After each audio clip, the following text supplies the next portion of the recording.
नमस्कार साथीहरू जो फेसबुक, युट्युब र इन्स्टाग्राम हेरेर बसिराख्नु भएको छ। सधैँ चाहिँ आज पनि म हजुरहरू समक्ष विशेष जानकारी लिएर आएको छु। र आज हामीले अस्तिदेखि कुराकानी भइरहेको लिगल कानुनी व्यवस्था सम्बन्धी केही कुराकानी गरौँ। र हाम्रो गाउँघरमा धेरै अहिलेको गएको 2-4 हप्तादेखि यता विभिन्न किसिमका समस्या आइरहेको हुँदा मैले आज विशेष पाहुनालाई निमन्त्रणा गरेको छु। र म यो अङ्ग्रेजी र नेपाली दुईटै भाषामा बोल्छु। र तपाईँहरूका केही क्वेसन छन् भने क्वेसन सोध्नु होला. So I'll be speaking both the languages, English and Nepali. So based on that, if you have any question, please feel free to ask in both the languages. I'm fine with that.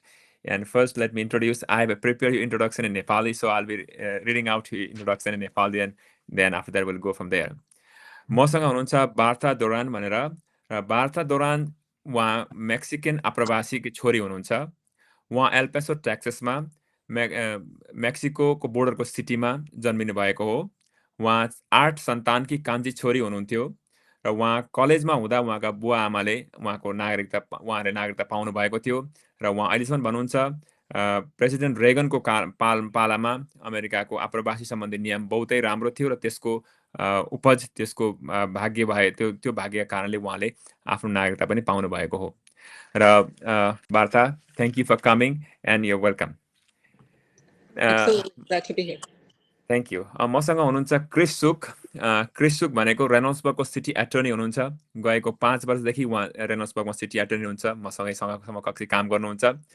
उहाँ त्यहाँभन्दा अगाडि 14 वर्षसम्म उहाँले private sector ल फर्ममा काम गर्नुहुन्थ्यो र उहाँले public सेक्टरमा पनि कोलम्बस सिटी एटर्नीको अफिसमा पनि काम गर्नुभयो.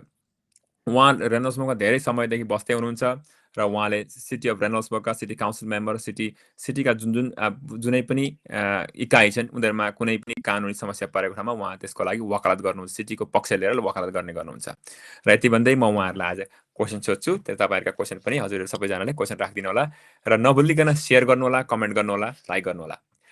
Alright, thank you both for coming. And I made an introduction in English, so you may not have understood, but whatever you have written, that's why I read this before in Nepali. I did not read, but I made that in Nepali myself, shorten it. So thank you for coming for today. So let me give you a brief gist of what we're going to do today.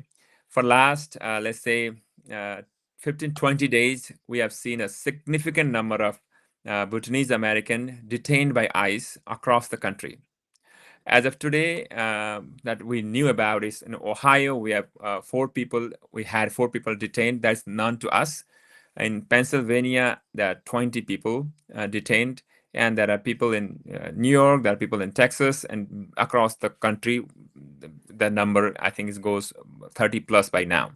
That's what we known to us, but there could be so many whom we did not know. It's all known because family members are calling and asking what to do, what not to do. So with that, there are so many questions, so many confusion, because in the past, none of the Bhutanese American were detained, deported. The reason is Bhutan don't consider us a citizen. Nepal, because we were refugee, there was no place for us to go.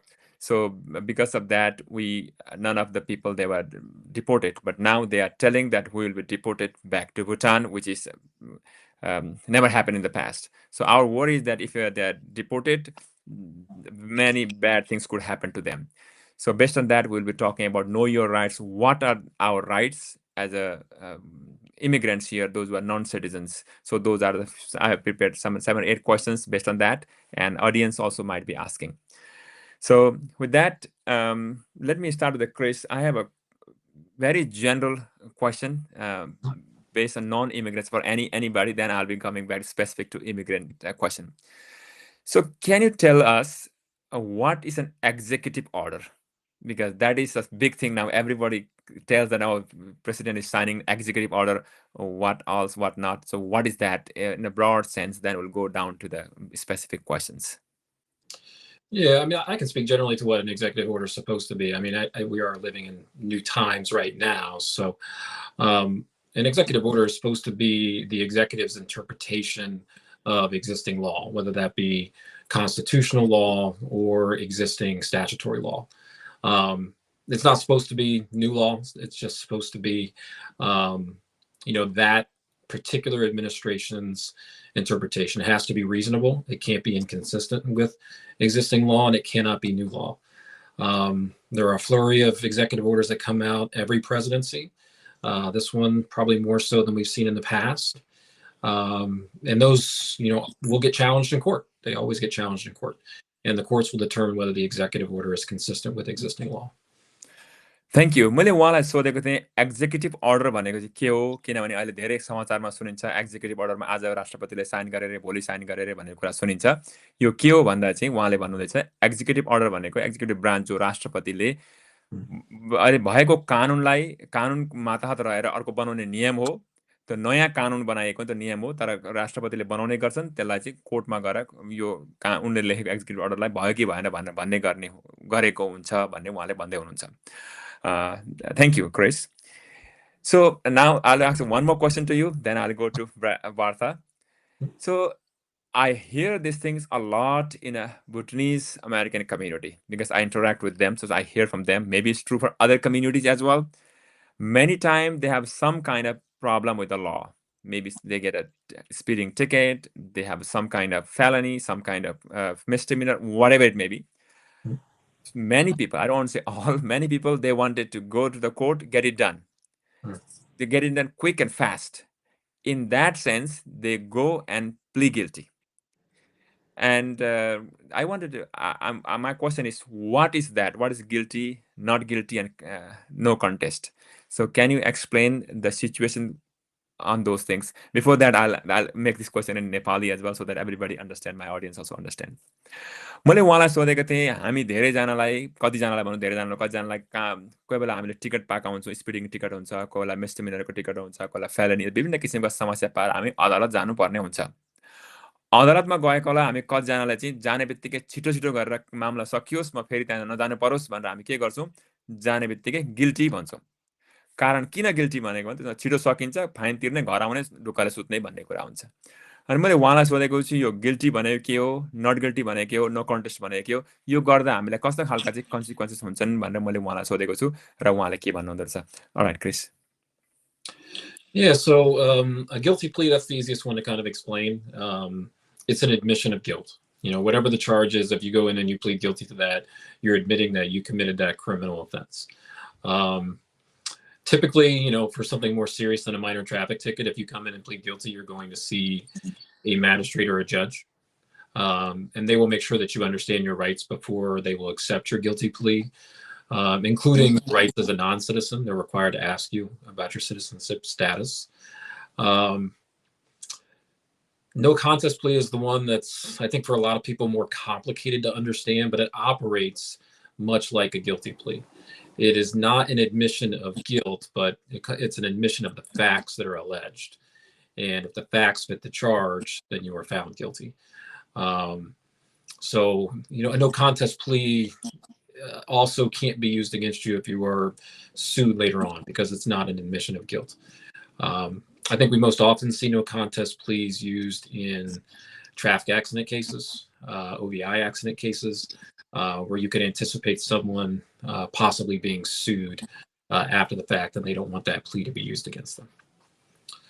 A not guilty plea, I think a lot of people misunderstand that one because they think if I'm coming in and I'm pleading guilty, that's me saying I'm innocent. I look at it as if someone comes in and pleads not guilty, that they're exercising their rights. They're exercising their right to potentially be represented by an attorney. They're exercising their right to have a trial if they so choose. They're exercising their right to take the time to look at the evidence in the case to determine if there's enough evidence to even convict. A not guilty plea is the safest plea to start out a case. For almost any kind of case, you really want to take your time to think about what you want to do, get proper legal advice before you enter a different kind of plea. Thank you. This is let me briefly tell these things how much I can retain my test. Thank you so much.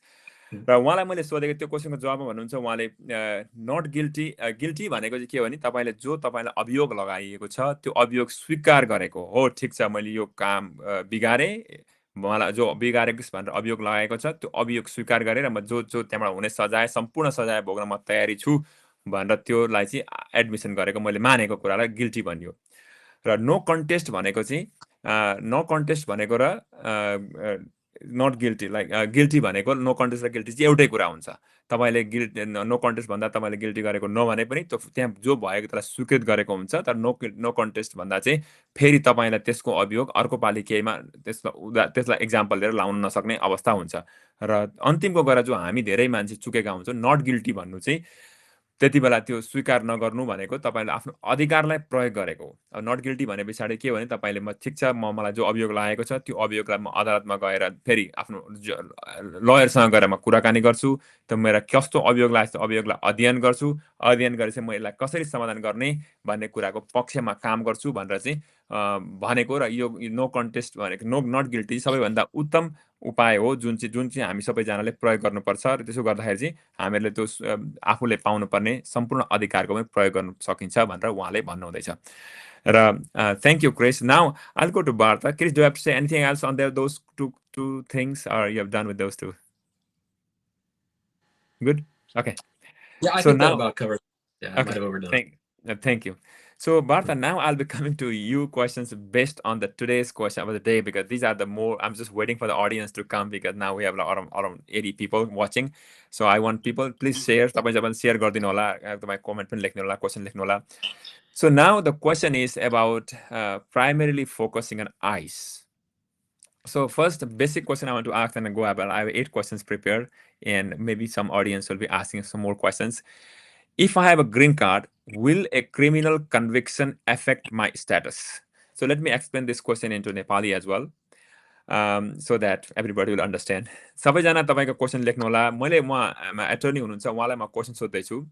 मेरो question छ उहाँलाई, if I have a green card, अगर मसँग green card छ भने र green card भएको खण्डमा will the criminal, मैले कुनै पनि आपराधिक क्रियाकलापमा संलग्न भयो भने मलाई त्यसले मेरो कागजपत्रमा बिगार्छ बिगार्दैन भनेर मैले सोधेको छु। लिएर उहाँले के भन्नुहुँदो रहेछ? Partha? Yes, a criminal conviction, depending on what type of criminal conviction we're talking about.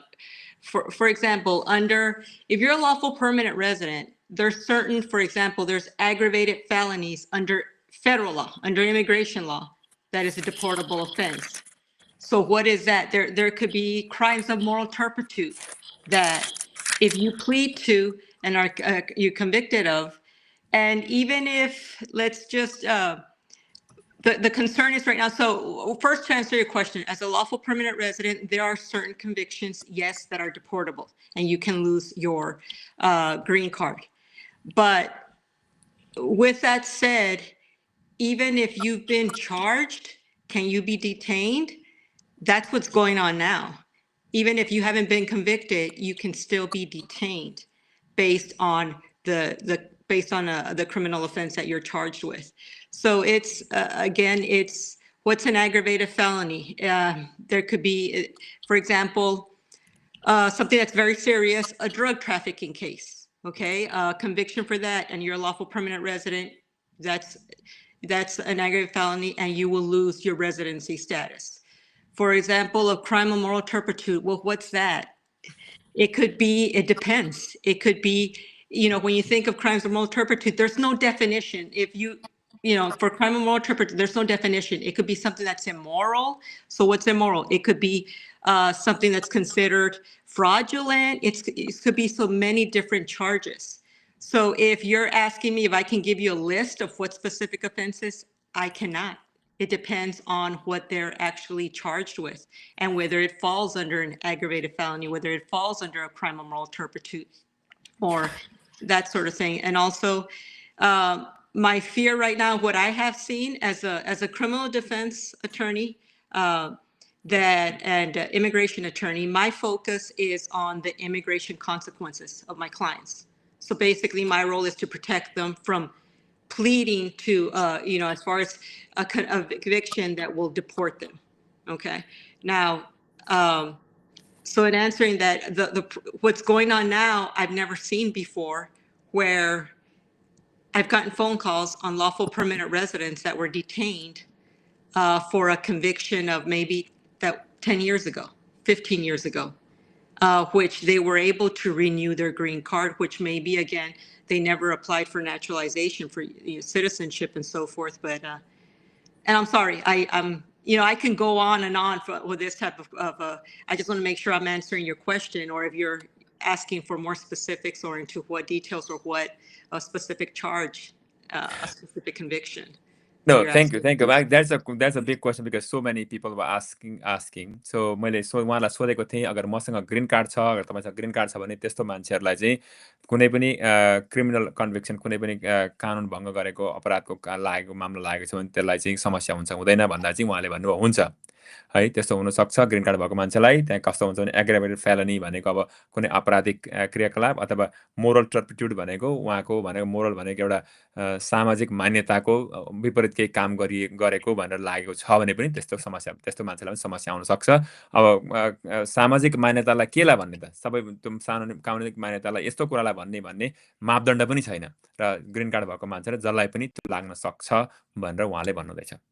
Thank you, Bertha. I think there was a lot of my viewers will be understanding English anyway, so I'll be making very brief summary of what you are telling. So, you have anything to add? Please go ahead. No, go ahead. I'm sorry. So now I have a next question, which I am getting quite a lot.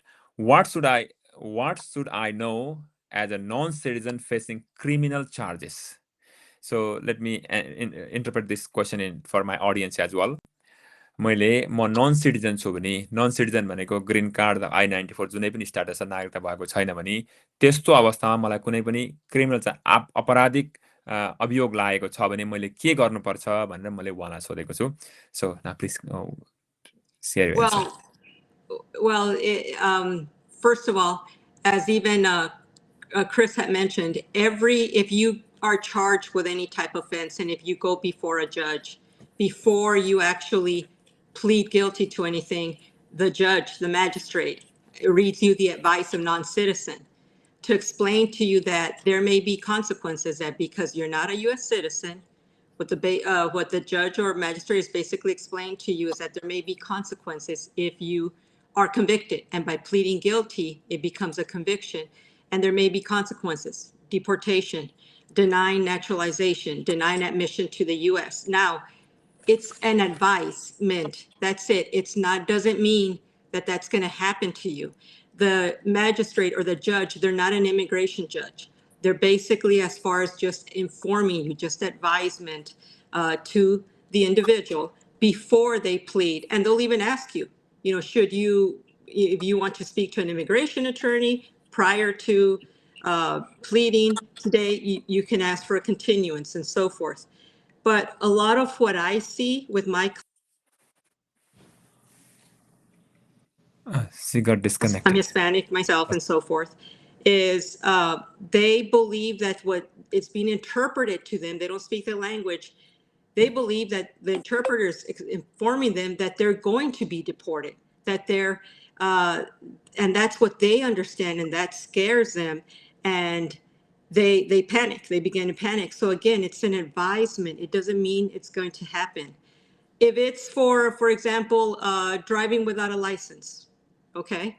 Again, it doesn't mean that there's going to be, I've never had a client as far as their immigration status, as far as being questioned or detained because they were driving without a license. Now, again, I haven't seen that happen today, and I hope it doesn't. But again, depending on how it's charged, for example, driving without a license, if it's charged as a misdemeanor of the first degree, it is a jailable offense, and I've seen judges, not here in Franklin County, but in other counties where they've sent the individual to jail because they want immigration to pick them up.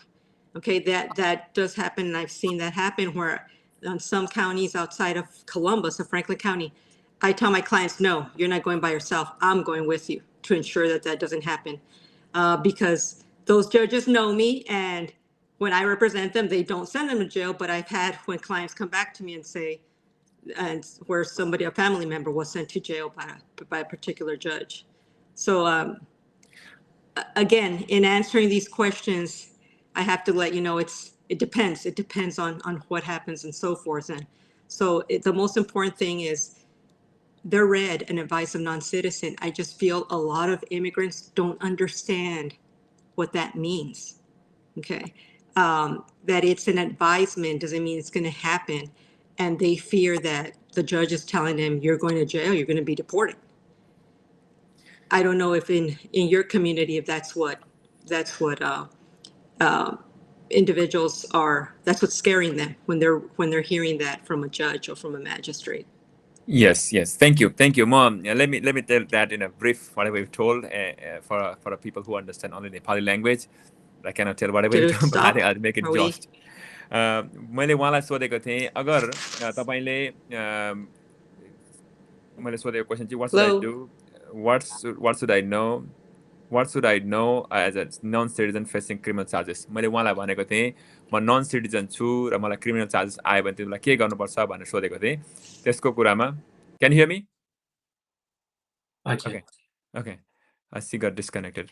त्यसको कुरामा उहाँले भन्नुहुँदैथ्यो उहाँको भनाइ चाहिँ के थियो भने हामीले जहिले पनि अदालतमा जजको भर्खरमा चाहिँ मलाई भन्नुहुन्छ जहिले आफ्नो एटर्नी माग्नुपर्छ र केही कुरा हुँदा पनि एटर्नीसँग गएर लयरसँग गएर कुराकानी गर्नुपर्ने हुन्छ होइन भने चाहिँ सामान्यभन्दा सामान्य केसबाट पनि जेल चलान गर्दै जजले पनि त्यहाँबाट फेरि अप्ठ्यारो कुरामा पर्न सकिन्छ कुनै पनि केही कुरा हुनसक्छ यो कुराको एन्सरमा चाहिँ उहाँले भन्नुहुन्छ डिपेन्डिङ अपन द केसेस कुन केसमा कस्तो हुन्छ भन्ने कुरा ठ्याक्कै थाहा हुँदैन तर हेरिकन हुन्छ उहाँले धेरै लामो एन्सर भन्नुभयो मैले छोटो गरेर भन्दाखेरि आफूले के भन्छ त्यो हुनसक्ने सम्भावना भनेको अब त्यो अभियोग लागेको खण्डमा नागरिकता नपाउन सक्ने हुनसक्छ अथवा तपाईँको जुन चाहिँ अब ग्रिन कार्डहरू हुन्छ एप्लिकेसन गर्न नसक्ने भन्ने हुनसक्छ अथवा फेरि देशभित्र आउन नसक्ने यस्ता खालको विभिन्न किसिमका समस्याहरू पनि आउन सक्ने सम्भावना हुनसक्छ भनेर उहाँले भन्नुभयो Now, Chris, I think it's one question for you. Then I'll go for Bartha again. I'm living in Pennsylvania. I got a ticket in another state. Do I need to go to court in place where I got the ticket, or I can transfer the case in my hometown court? You typically have to go to court in the place where you received your ticket. Okay. Thank you. देवी शिवजी तपाईँको क्वेसनको answer पाउनु भयो होला तपाईँले आफ्नै स्टेटमा गएर चाहिँ त्यो गर्नुपर्छ त्यसको वकालत गर्नुपर्छ भन्नुभयो And there's one more question. My parents failed citizenship test twice. Their green card is expiring soon. What should they do? Bartha, do you have any suggestion for them? They need to renew their green card. They can always in the future apply again for citizenship. Thank you. Now my next question, my question that I prepared. What should I know? Okay, that's the question. What should I know as a okay, that I asked this one right now. Next question is, what if my case is closed and my lawyer did not tell me about deportation consequences of my conviction or plea? I'll leave that to Bertha, but yeah. Okay, I'm not sure. Are you asking? Are you asking an immigration court? Or are you asking about? Yes, immigration. Immigration is mostly of immigration. Yes. Okay, you're talking about if a case is closed, for example, administratively closed, which means they didn't have a case to win, or are you saying that they lose their case and there's either a voluntary deportation? Okay, yes. Well, and if they lost their case, then are they appealing, or was there an order by the judge giving them, for example, a voluntary departure and gives them a date as to when they need to leave the country? So the whole general idea is this one. Sometimes the people that the cases are closed, they lost, and the lawyer or somehow they did not understand the consequence of deportation, that they will be deported. That scenario. That's based on that I made this question.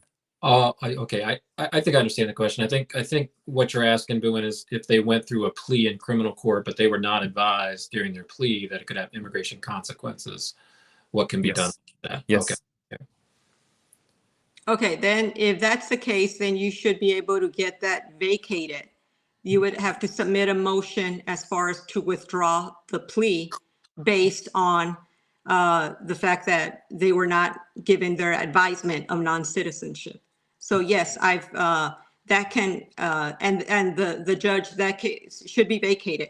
It should be vacated and you return to court. But can you explain that, because that's so complicated for me to simplify that in Nepali?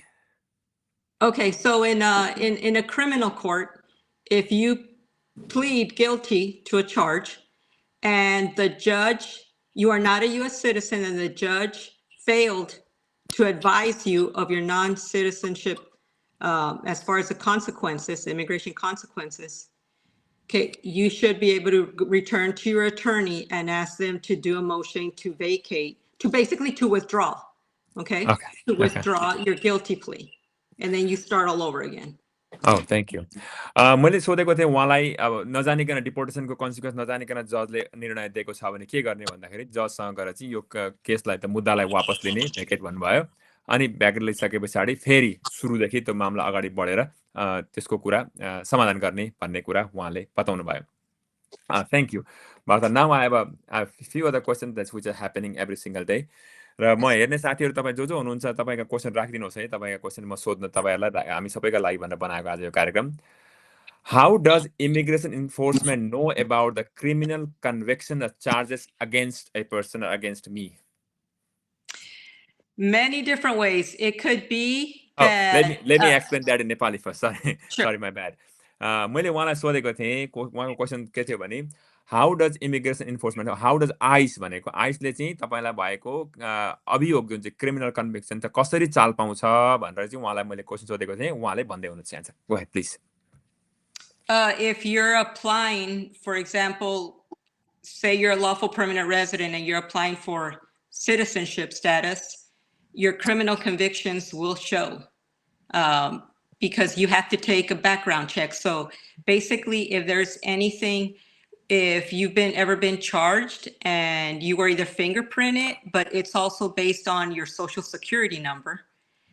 So again, can that be identified within immigration? Yes. Okay, it could be. So if you are submitting of some sort of petition through Department of Homeland Security, which basically if it's through the USCIS, the United States Citizenship Immigration Services, there, if you're applying for, like I said, if you're submitting an application of some sort, your background, you're going to be taking your fingerprints, they're going to have all that information. They can also find out on a criminal conviction based on, for example, they've been finding out through probation. If you're reporting to a probation officer based on your criminal conviction, okay, ICE can show up. So if you want to translate that for या उहाँलाई भन्नुहुन्छ धेरै तरिकाले भेट्न सकिन्छन् उहाँको तपाईँको background check गर्दाखेरि प्रोबेसनमा हुनुहुन्छ भने त्यहाँबाट पनि भेट्न सक्छ आइसले त्यहाँबाट पनि पत्ता पाउन सक्छ अरू पनि कुनै पनि कानुनी कारबाहीमा तपाईँ पर्नुभएको छ भने उनीहरूले त्यहाँबाट पनि तान्न सक्छन् र धेरैवटा ठाउँबाट मध्ये भएको मध्येको यी तीनटा कुरा उहाँले बताउनु भयो please go head If you're reporting again to, there's individuals that report to local immigration offices and have been reporting, whether it's once every 6 months, whether it's monthly, whatever it is, again, they can look up your information. So these are the different ways that I've had where clients have been, where ICE has located them based on their conviction.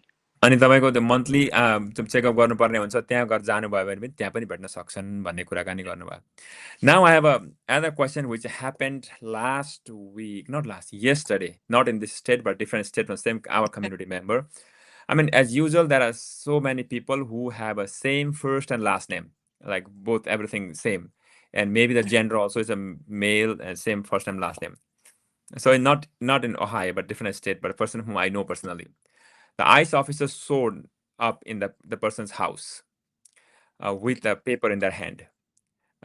Most likely there is a warrant. And they banged the door so hard that they're almost breaking the door. But people were so scared inside the home. I mean, this happened literally. And the person who was inside was a fluent English speaker. He did not open the door. And after arguing for maybe some time, then they asked to show me the warrant. And when this ICE officer saw the warrant from the window, that was a different picture because it has a picture as well. The picture was different. And then they told this is not this house. There's somebody else who I don't know, but this person is not in this house. And they left the house. So this happened 2 days ago for a wrong person. And luckily, they didn't open the door. If the door had opened, they could be arrested. They may not be taken to jail. Or they may be taken to jail. So that is whole things could have been happened. So what should people do in this situation? Can you tell those kind of answer? Well, again, when you say somebody's knocking on the door and they have a piece of paper, is it ICE is it also local police department? Is it DEA? Is it FBI also? Or is it simply immigration? They were telling the ICE officer, so could be ICE officer. I really don't know, but they showed a warrant for a wrong person. So could it have been then a police department and not immigration? It could have been a local police department or? No, it's a ICE. It was- They were telling it's particularly ICE officers. Okay. Well, again, I don't, based on like you said, whether it's generally for as far as immigration, you have to see what the paperwork is. But I would suggest don't open the door. Okay. But again, if they have a warrant for your arrest, for example, then they can call the police department, they can call SWAT, and they can enter your home. I've had that happen with clients, not necessarily immigrants, just in general. So again, can they call local office again, depending on what it is? If you're saying that is there an arrest warrant? There's very different from an arrest warrant and a search warrant. So if they're searching for somebody, or is it an arrest warrant for that they're identifying a specific person? But so it depends. I don't know as far as, like I said, if it's an arrest warrant, ICE can call the local police department, call SWAT, or, they can enter if it's an arrest warrant. So that's what I can. Thank you. Let me explain these things. So I not answer. So this happened yesterday. So yeah, यो ओहायोमा होइन, ओहायोदेखि बाहिर कुनै स्टेटमा तपाईँहरू कसैलाई थाहा छ भने लेख्नु होला, म चाहिँ त्यो भन्दिनँ। तपाईँहरूले हेर्दै हुनुहुन्छ भने आइस अफिसर कसैको दैलामा आएछन् बिहान, दैलो ड्याङ ड्याङ ड्याङ ड्याङ पारेर बजाएछन् पुरै फुटाउलाजी गरेर। अनि किन बजाएको, कसो गरेर बजाएको भन्दा चाहिँ तँलाई पक्रिन आएको भनिसके पछाडि घरभित्रको मान्छे जो अलिकति अङ्ग्रेजी राम्रो बोल्ने र अलिकति सजग व्यक्ति भएकाले उहाँ दैलो खोल्नु भएन रहेछ। अनि वारेन्ट देखा भनेर भन्दाखेरि वारेन्ट देखाए। वारेन्ट देखाउँदाखेरि वारेन्टमा चाहिँ अर्कै मान्छे, एउटै नाम भएको अर्कै मान्छे रहेछ। अनि यो मान्छे यहाँको होइन त भन्दा अनि त्यहाँ निक्लेर गए। र यस्तो अवस्थामा के गर्ने त भनेर मैले उहाँलाई सोधेको थिएँ। यो हाम्रै गाउँघरमा भएको कुरा हो। उहाँले भन्दा त्यस्तो अवस्थामा दैलो नखोल्नुहोस्। को हो त, आइएसके अफिसर हो कि पुलिस हो कि के हो थाहा पाउनु पर्यो पहिले। तर उहाँको अरेस्ट वारेन्ट छ भने चाहिँ उनीहरूले आइस अफिसरले फेरि लोकल पुलिसलाई बोलाएर स्वाट टिम बोलाएर तपाईँको दैलो फुटाएर भित्र गएर पक्रिन सक्छ। तर त्यो होइन भने चाहिँ त्यो पनि जानी हुन्छ। र त्यो यसको यो क्वेसनको एन्सर पनि डिपेन्ड हुन्छ। तर ठुलो कुरा चाहिँ पहिले क्वेसन दैलो नखोल्ने, दैलो नखोलिसके पछाडि त्यसको पछाडि अगाडि कुरा बुझेर जानुपर्छ भन्ने कुरा उहाँले गर्नुभयो। Thank you. That was the other part of it is like so many people are nervous because never had this thing happen, because we are from Bhutan. For Bhutan, being arrested by the police unnecessarily all the time, the harassment by the army officer is very natural, normal thing there, because whatever the police, they can do anything else, nobody's gonna complain. But in this country, those things are not normal here, because people can speak their mind for free. But now things are different. Looks like what you can speak, what you can't speak, is being controlled by the government up to some extent. So that is the feeling going on in the community at this time. Oh, I understood. I understand completely. It's a fear. Yes. So now I have two more questions. Then we'll take, if people have other questions, then otherwise we're almost done. So तपाईहरु कसैको question छ भने कृपया question राख्नु होला। मसँग दुईटा question छन्। What do I contact? Who do I contact if I face problem in detention, like of a medical care or abuse? Like if people are in the detention, like what happened is like there are so many people from our community at this time are in detention. The question is many of them don't speak English. And also, even if they speak English, there are so much of confusion, because we think that understanding English, speaking English doesn't mean that we know the system. So much of a gap between that. In that case, they are so much confused inside the detention place. Like one person here in Ohio, he was told that you'll be taken to New York tomorrow at 7. And this person understood that tomorrow at 7 I'll be released. So when family members are asking, then okay, tomorrow morning 7 a.m. I'll be released. That's what he understood. That's what he told the family members. But the next day morning, he was taken to different detention center. So it's all because there's a gap of understanding or maybe communication gaps. So how can they continue to access the I don't know, how can they navigate the system in those situations? You're talking about specifically ICE, being detained by Yes, ICE? yes. I'm particularly ICE. I'm not talking about anything else at this time. It's really going to be the individual has to contact a family member. This is what my experience has been. All the jail will tell you is they've been released. It doesn't mean they've been released out into the public. It means they've been released to an agency. It could be FBI, it could be DEA, it could be immigration. Okay, and so when the jail tells you, yeah, they were released, it doesn't mean they were released to leave on their own.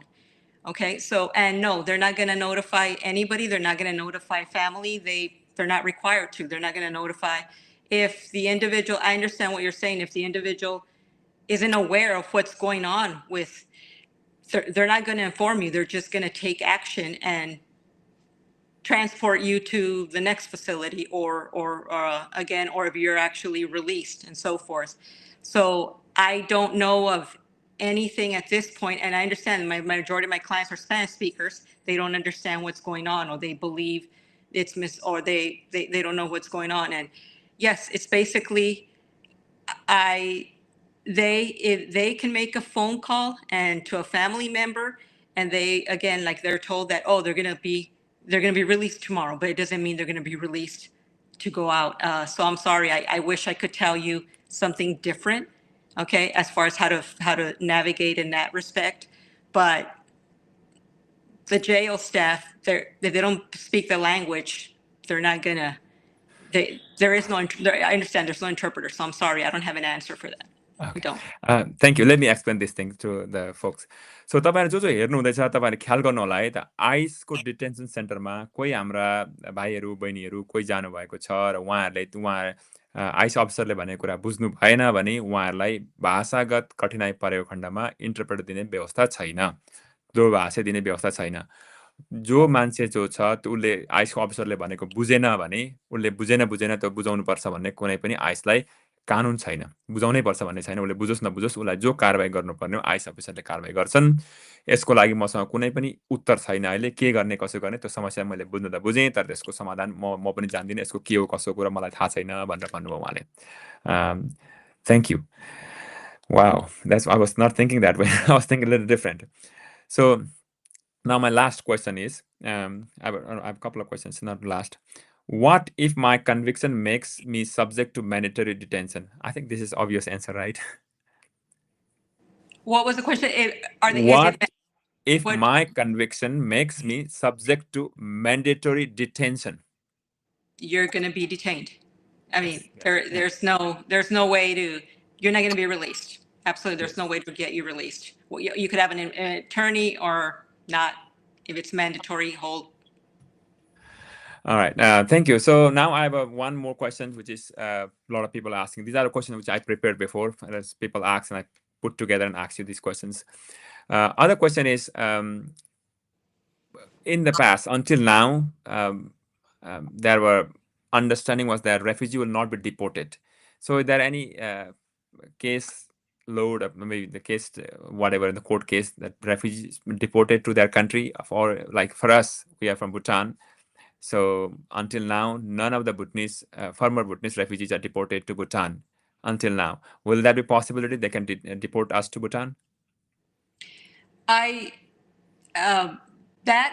I can't answer, as far as we don't know what's going to be changing and so forth. I don't believe they will. Okay, that's what I can say. To some countries, they will never deport. For example, I have clients that are Iranian, okay? We had very, very serious convictions. They lost their green card, their lawful permanent residency, but because of the relationship, politically between Iran and America and Iran, they're not deportable. So they basically, even though they lost their green card, I still renew a work permit for them every year. So they continue to work and they continue to drive, have a legal license. So same thing as what I'm telling you in terms of, I think I believe many countries, well, maybe, but there's a long list what I'd say are not deportable and will not be deported. Thank you. I hope, I want to say, but again, I can't, anything can change in our world and our relationship with other countries. So मैले उहाँलाई सोधेको थिएँ अब अहिलेसम्म चाहिँ भुटानबाट आएका पूर्व भुटानी शरणार्थीहरूलाई अहिलेसम्म भुटान फर्काएको डिपोर्ट गरेको इतिहास छैन। अब के भुटान फर्काउँछ भन्दैछन्, उहाँले फर्काउँछ कि फर्काउँदैन भन्दा उहाँले भन्नुहुँदैछ मेरो विचारमा नफर्काउनु पर्ने हो, सबै कुरा भन्न सक्दिनँ, मलाई लाग्छ नफर्काउनु पर्ने हो, भुटान डिपोर्ट नगर्नु पर्ने हो। किनभने कतिवटा देशमा इरानमा अहिलेसम्म लगेको छैन, लाँदैन त्यहाँ पनि, किन जस्तो भएको भए पनि अभियोग भएको भए लाँदैन, कारण किनभने इरान र अमेरिकाको सम्बन्ध राम्रो छैन। र त्यस्तो हुँदाखेरि अब आजको भोलि चेन्ज हुन सक्छ, के हुन सक्छ, कसो हुन सक्छ, सबै कुरा भन्न सकिँदैन भन्ने कुरा उहाँले भन्नुहुँदैछ। So, Chris, I have one question for you. So for the people who are not citizen, I'm talking mostly about the non-citizen immigrants, who primarily focusing the Bhutanese American. If they are going to court, like maybe municipal court or bigger court, whichever court, what do you suggest for them to do in general? First thing, like when you have any kind of conviction, because that is something happening to them. Well, I mean, so we get, because we have a large Bhutanese Nepali population in Reynoldsburg, we have had Bhutanese Nepali people come into mayor's court or even into municipal court. In a mayor's court setting, there's no public defender's office there. So we end up meeting with a lot of individuals one-on-one.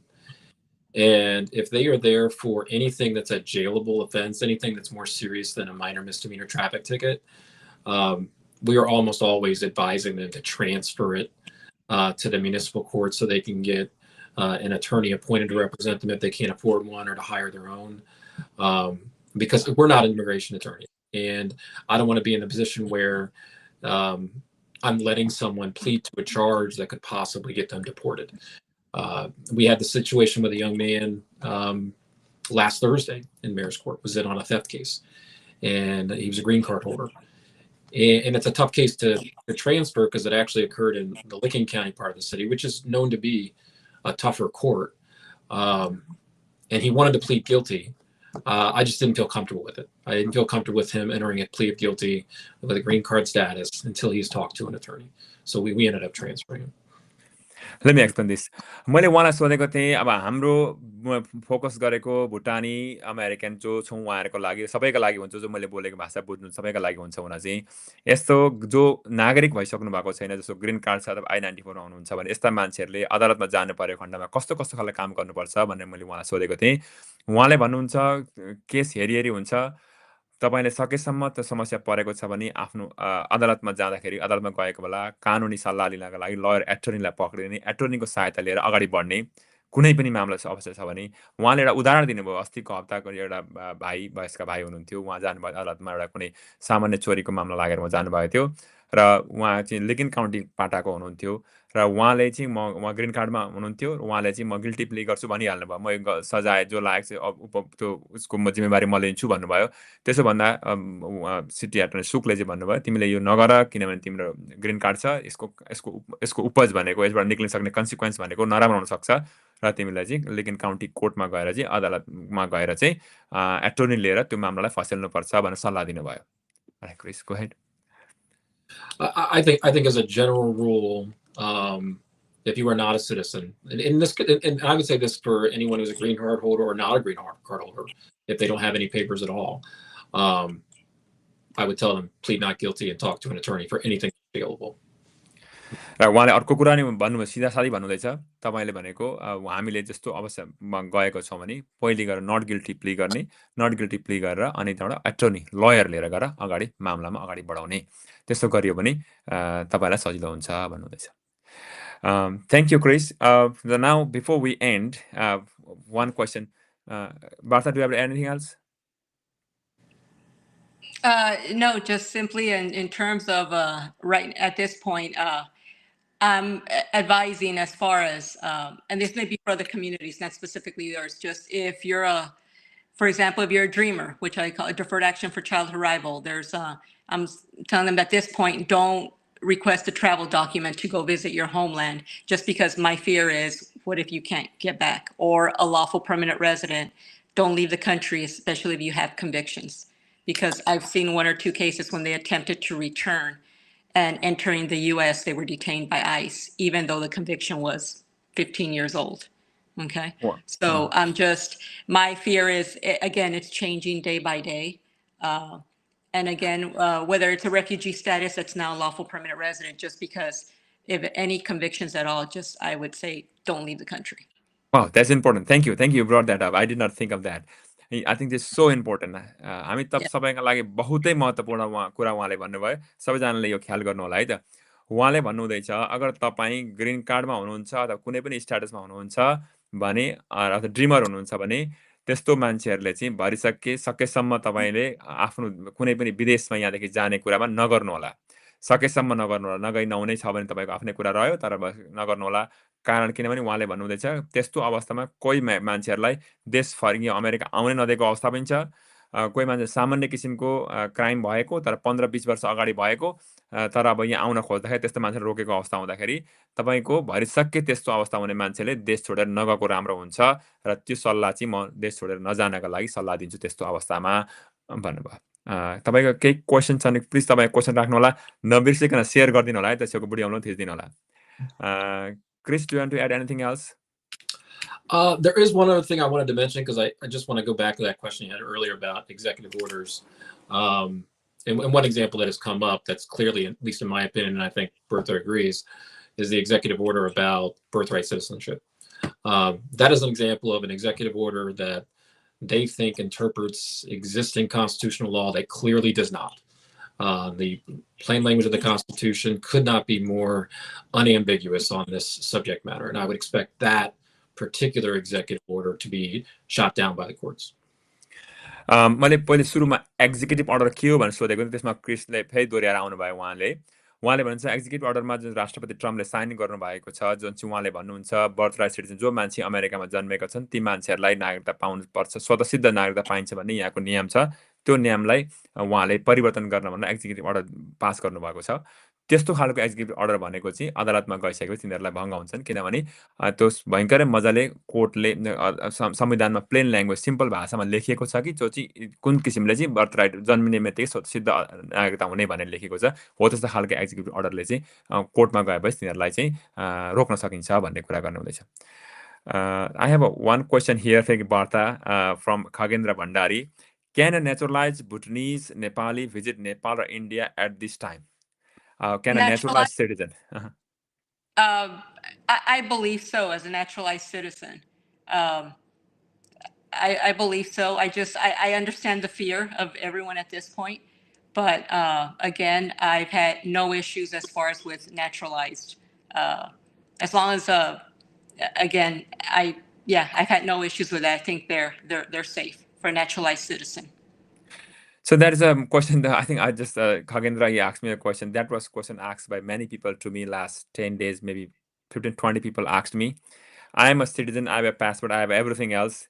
Do you suggest me to, because I have a travel plan to India or Nepal, do you suggest me to go to Nepal or India? So I was telling that if as a citizen, you should be free to do whatever you want to do. But the other side of it is we are a citizen with the A number. That's what they were telling. So I don't know. Well, as a U.S. citizen, again, you're a U.S. citizen. I think that's what your passport shows. Correct? You're a U.S. citizen. Mm-hmm. I don't think but I understand the fear. Again, I haven't had any of those issues with, and I don't believe that's going to be an issue. If somebody has that fear, in terms of, if they have any, for example, if they have any convictions, if that's their fear, but again, you're a U.S. citizen, is it possible for our government to, as far as take that citizenship away? Unless it's some sort of, say somebody, the only time I've ever even heard of been in court or anything, if it was somebody that was charged with terrorism. Do you understand? I mean, that is the only time I've ever seen it play into it. So again, I've never seen any issues. I don't believe that's an issue. And I think everyone, again, is safe as in particular from the as far as if you're going home to visit and so forth, or a particular country, I think you're safe. I just haven't seen any issues on that.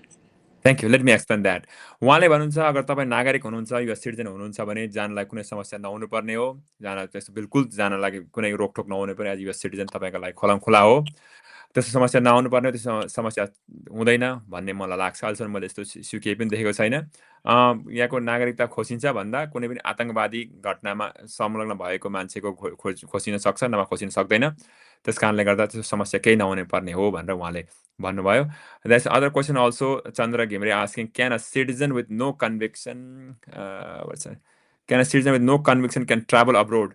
I think that's the obvious answer that. Like I said, absolutely. I don't think there's any issues there. I haven't seen any. Okay, and so I have a. Let me ask a few questions here. If you can answer, naturalized citizen can be deported, or can naturalized citizen be deported if anyone has criminal offense in the past?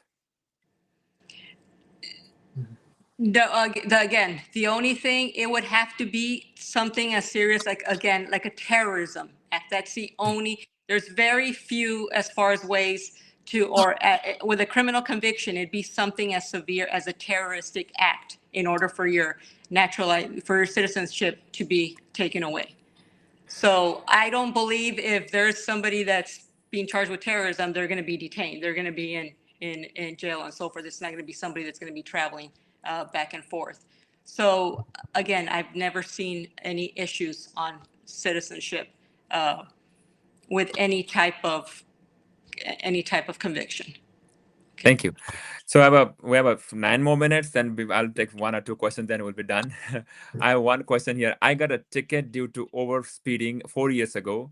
I did not visit to court and use my attorney. I just paid fine through online. Now I am planning to file a citizenship. Does over speeding ticket affect me while taking citizenship? No, not a traffic infraction. No, it does not. Okay, thank you. Can a green card holder apply for a citizenship now so that they will be safe? That's a question now. Sure. If you meet the requirements as far as depending on how you became a lawful permanent resident, say if it's through marriage, okay, after 3 years of as a lawful permanent, after you've been married for 3 years, then you can, after you've received your lawful permanent residentship, then within 3 years you can apply. So absolutely, as long as you meet the requirements of naturalization, yes, you can apply. Yes, naturalization ko तपाईले pound सक्नुहुन्छ भन्नुभयो. Now one question is there, can we know more about denaturalization or revocation? I hear some people citizenship is revoked in the past 5 years provisional period. Is that right? I'm not aware of any of that. Okay, I don't know where that information is coming from. Okay. I'm not aware.